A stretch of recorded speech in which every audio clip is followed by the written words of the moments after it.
ได้แล้วมาได้เป็นอะไรเป็นหัวหน้าครอบครัวมาได้มาได้แล้วตัวไปเป็นผู้ว่าต้องเป็นผู้ชายที่แข็งแกร่งต้องเป็นหัวหน้าเมียเดินจะเดินก่อนเมียต้องน้ำก้นต้องแบบนั้นนั่นคือแม่นบอกพี่น้องเท่าไปไม่มอนนี่นะท่านนี้ผู้มาเอาเนี่ยก็ต้องทาบุดีไม่มอนมาเอาที่ถ่ายบอกที่สื่อคันเอาผัวถูกมีข้อถูกคนเดียวดีก่อนไม่มอนนะคันเอาผัวอยากสบายสนุกสั่นเถ่าบ่แม่นสิเอาผัวมาก่อนกินตัวเองบ่ว้าวไปนะ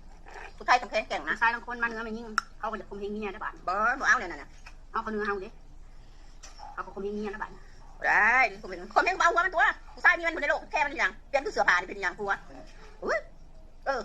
จะแค่หัวมันบอกมึงมาเป็นนายกูบอกโอ้กูหาเงินมึงกินมึงจะมาว่ากูบอกแต่ว่าได้เนี่ยนะที่มันได้อย่างผัวเดียวเมียเดียวกันนะบ้านกองพร้อมคืนนั่นแหละมีเดียวดิอันผู้คนมาอดน่ะก็คือผมดูกูเป็นไรกับป้ากันไปซะกูที่เก็บว่าคนเดียวเดียวก็ยังมีเงินอยู่แล้วยังลอยอยู่ว่าลอยอยู่ว่าค่อยแต่ที่บ้านน้อยบ้านใหญ่มีห่างกันแต่โดนแล้วกันนั่งมนเราอยู่บ่ได้แล้วก็พอเผ็ดแล้วก็สิไม่ดีกับเราดีน้ำกันแต่ว่าผัวเมียเขาจะอยู่น้ำกัน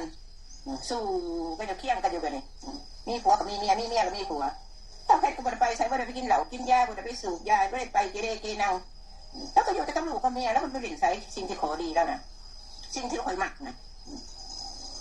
แล้วมันไปหลินใส่แล้วอยู่แต่กับลูกกับเมียแล้ว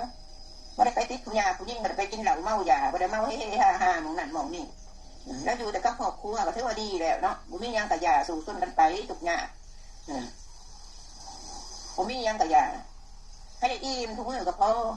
นี่เขาในติดนี่ประเด็ดย่ำนี่พักกินพอแล้ว